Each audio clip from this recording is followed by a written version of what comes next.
Folks, Tamika Newsome has been missing for over 2 weeks. The 35-year-old was last seen at a Los Angeles, California residence where she was renting a room on January 5th. She is 5 feet 4 inches tall, weighs 130 pounds, with black hair and brown eyes, with a butterfly tattoo on her shoulder. Anyone with information about Tamika should call the LAPD at 213-996-1800. Now, here's what's going on here, folks. Jasmine Koenig, she's been on the show many times. She posted about this here because there was no action being taken on this case. What she also posted was that the place where she was staying, all of a sudden, no one is talking. She wasn't captured on any Ring cameras. Her stuff was moved out, even though she was living there. Jasmine posted a photo of her belongings, and someone sent messages from her phone claiming that her body was in a river and that the residence she was staying at is a human trafficking location run by cartels. Tamika's mother, DeWanna Gibson, joins us right now. DeWanna, I'm glad to have you on the show, unfortunately, in these circumstances. So explain to us these text messages that were coming from her phone. Okay. Hi, how are you? Great. Yes. Well, when I first started trying to reach her, which was on the 4th of January, we were texting back and forth. And then I didn't try on the 5th. And then on the 6th, I started calling her phone, and I wasn't getting anything. And so after trying all night, I decided I'll wait and give her a couple of the days to see if she'll call me back. Well, on the 8th, nothing. And so at that time, I went out there. And that's when I went to the house, and they showed me the room. And that's when I saw that her room was empty and everything was gone. I didn't even know she had left, supposedly. And then I started asking for video footage, and I got little excerpts of the top of her face and her walking away with something that looked like might have been a bag. But you see from the picture, she had a lot of things there. We never got any footage showing her leaving, coming back, leaving and coming back. Because when we had dropped her off, she stayed with me and my fiance for Christmas, and he had to help her physically bring all those things upstairs. And she was just staying for a week.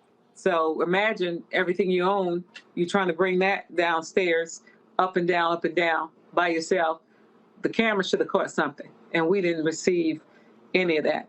Nothing to really help us determine if she carried her things out at all. And where the texts come in at is that one of the young ladies, I got some of the phone numbers there because I had more questions. One of the young ladies had called me frantically last Thursday. And she started saying, "Did you get the text? Did you get the text?"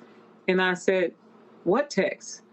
And then she actually sent me a screenshot of a text that came from Tamika's phone saying that she's dead, that we killed her, we took her body to Mexico, and all kind of other horrific things.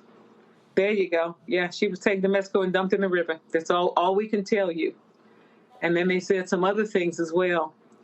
You all are going down. You're mad that I don't know what that is. I don't. So these were text messages coming from her phone. No, this one, I don't know. I don't recognize that one right there. This one I recognize.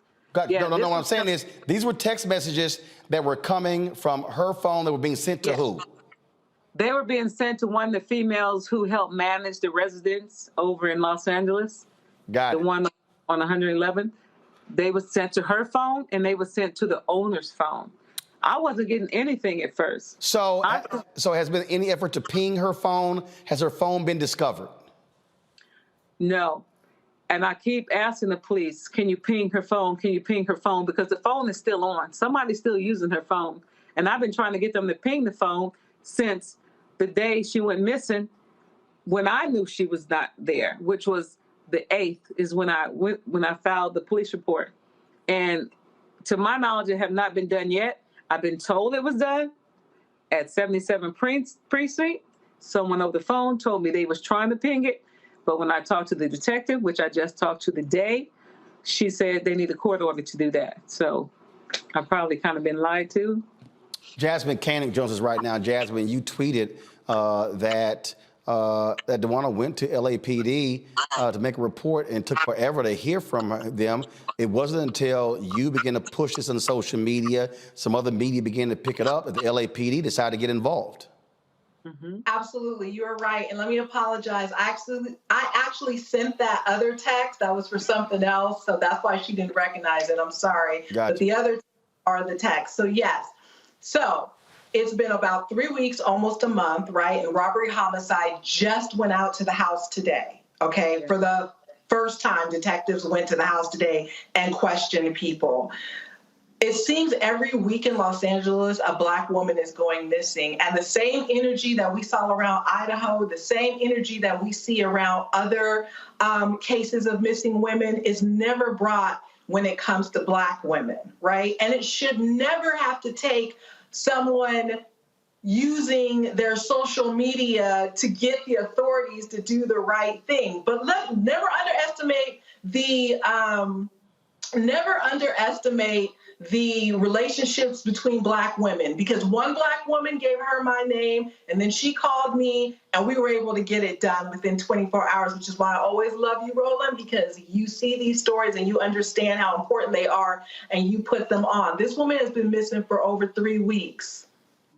That's crazy. Somebody who talks to their daughter every day via text or phone, and all of a sudden is radio silent. And those texts are horrible. Those who would say something so horrific like that to a mother, right? Yeah. This has to be taken seriously. We have to find out what happened to Tamika.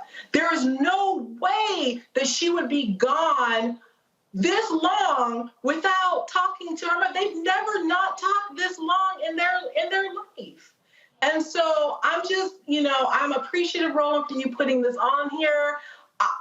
We got to find her. And we got to also just, if we do not fight when it comes to our disappearances, nobody else is going to. And this is why it's so important. You remember when Matrice Richardson went missing, right, Roland? Yep. From I mean, it just seems like lately here in LA, every week there's a new missing woman flyer. And part of the issue is, yes, we have a huge trafficking issue in South LA that is seldom talked about, right? And when I say a trafficking issue, I mean one where people are getting kidnapped, not people are willingly being trafficked. Do you understand what I'm saying? Mm-hmm.